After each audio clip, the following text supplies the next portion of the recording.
So one day, I was tidying up, sweeping my mess under a rug because, well, I'm a thug and I ain't crying over no spilled milk. And the tears I kept bottled in a flask with some rolled up pain and some gas, remembering how I was built. By my mother and father who taught me to independently handle my issues. That's why it's no time for tissues. I still had to mother and daughter my way through life. And I removed lover because I didn't need another bullet point defining my strength. And I felt like I was running towards peace, but still being chased by chaos. Carrying the weight of 10 men, being worn down, the heavy voices echo on my path to slow down and throw in the towel. And sometimes I had to stop to readjust my cargo. And being a strong one, adding on a little more, lending out strength with none for borrow.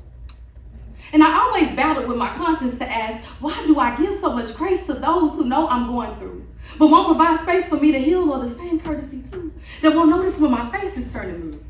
Because I can't breathe when I'm buried underneath all the clutter, but I will still breathe life into them with uplifting words I utter. I pray, I wipe tears away. I tell them it's gonna be okay when my last thought is I could take my life today. And I'm not keeping tally of the IOUs. I just thought reciprocation was part of the rules. It's like some of that energy I let you use, I'm gonna need that back.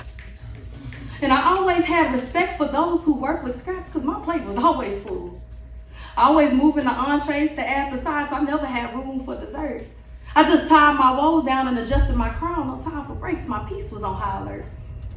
As my mind decelerated and my ego went flat, chaos had finally caught up to me and had been riding my back.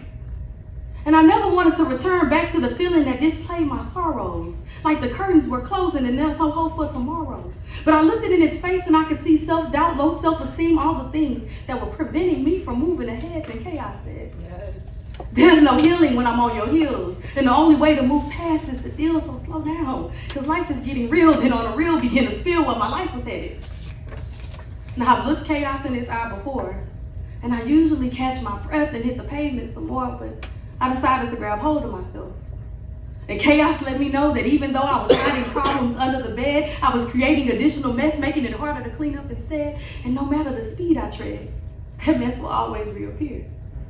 So I testified that healing is not running away from the cause, but working through the effects. And I'm not talking supplementing your pain for drugs, sex, overworking, you know the deflect.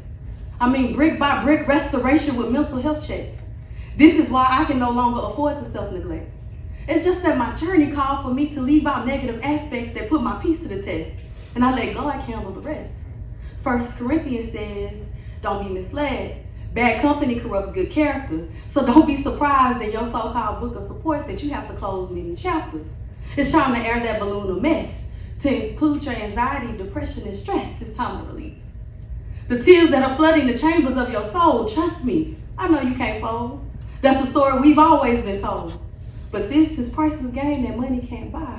So get healed soon, and don't forget to cry.